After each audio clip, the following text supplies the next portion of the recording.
근데 이게 어떻게 지금 2026년 중 개정 예정이라고 적혀 있는데 이러면은 소급과세가 아닌가.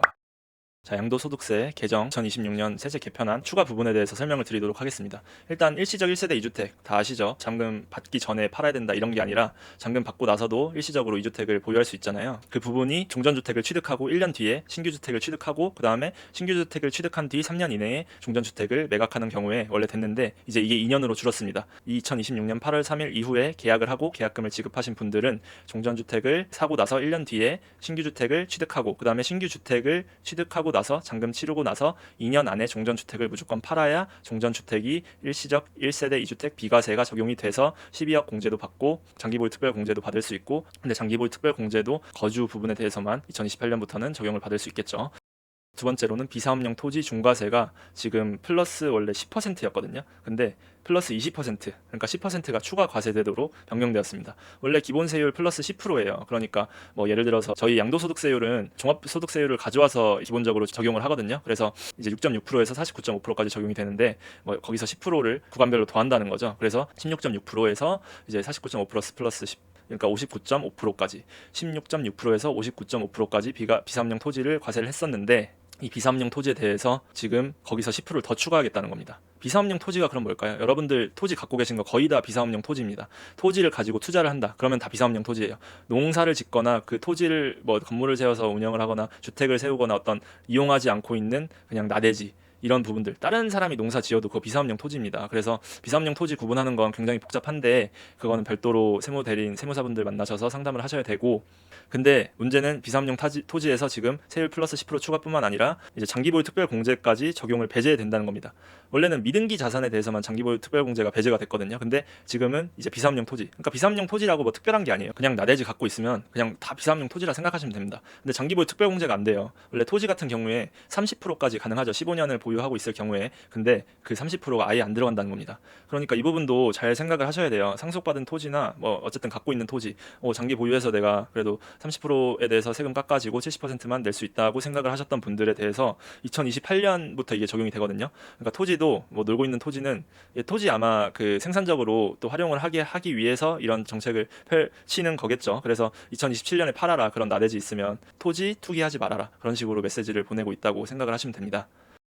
그리고 이 부분도 참 논란이 많고 뭐 지금 계속 생기고 있고, 그리고 2021년부터 계속 생겼죠. 2017년에 장기임대주택 혜택 준다고 했다가 2020년에 폐지하고 그리고 말소시키고 그 종부세 갑자기 두들겨 패고 그 다음에 2026년 마지막 스테이지에 왔습니다. 장기임대주택 그 요건을 충족하면 양도세 중과를 배제하는 부분이 있었는데 양도세 중과 배제도 2027년 안에 양도해야지 중과 배제해주고 2028년부터는 중과 적용을 하겠다는 거예요. 2주택은 플러스 10%, 3주택 이상은 플러스 15% 그렇게 적용을 하겠다는 겁니다. 그러니까 이 10년 동안의 장기 임대주택 해오셨던 분들 모두 다 그렇게 생각을 하실 거예요. 뒤통수 때리는 거다. 근데 뒤통수가 사실 때리는 게 맞습니다. 근데 그때의 그 정부에서 펼쳤었던 논리와 그 임대주택을 늘려서 어쨌든 공급을 늘리고 전세나 전월세를 일단 활성화시켜서 이런 전월세에 대해서 상승폭을 낮추겠다, 그렇게 해서 도입한 거거든요. 근데 지금 정부는 그냥 무조건 일단 한 가족 그냥 한 주택을 보유해라, 너네 뭐 전월세도 살지 말라, 이렇게 하는 느낌은 아니겠지만 뭔가 그런 느낌이 드는. 그래서 임대주택에 대해서 왜 그렇게 할까요? 지금 이 부분은 지금 여기서는 아파트만 해당이 되지만 그 말소 21년에 시킬 때는 빌라도 다 됐단 말이에요. 그러면 다세대 주택에 살던 뭐 학생들 그런 사람들이 빌라를 사서 살아야 됩니까? 그건 아닌데 그때도 막 말소가 돼서 난리가 됐던 경험이 있는데 지금은 이 부분은 아파트만 해당되는 거긴 하는데 어쨌든 중과를 한다고 합니다. 다시 한다고 하고, 이 부분은 대통령님의 그 X에 나왔었던 부분이죠. 그래서 그렇고, 이제 그 다음은 중과세율 완화 및 장특공제 우대 축소 신설 특례입니다. 중과세율을 완화해주겠다고 하지만 어쨌든 2028년부터 중과세를 하겠다는 거고요. 2028년부터 중과세를 하겠지만 10% 15% 정도로 좀 깎아서 해주겠다, 그렇게 얘기를 하고 있는 거고, 장기보유 특별공제 이 부분도 혜택이 컸었는데 이것도 우대율 폐지를 한다고 합니다. 그래서 현재는 이제 장기보유 특별공제율을 50%를 적용을 해줬었는데 이제 2028년부터는 이 우대율을 30%로 줄이겠다는 거죠. 그러니까 장기 임대 주택에 대해서 빨리 팔든 어떻게 하든 지금 공급을 사실 지어서 낼 수가 쉽지 않잖아요. 지금 올라가고 있는 아파트도 많이 없는데, 그러니까 팔아서라도 지금 시장에 매물을 내놓게 사람들을 만드는 거예요. 만들어서라도 지금 어쨌든 공급을 늘리려고 하는 그런 모양새를 보이고 있습니다.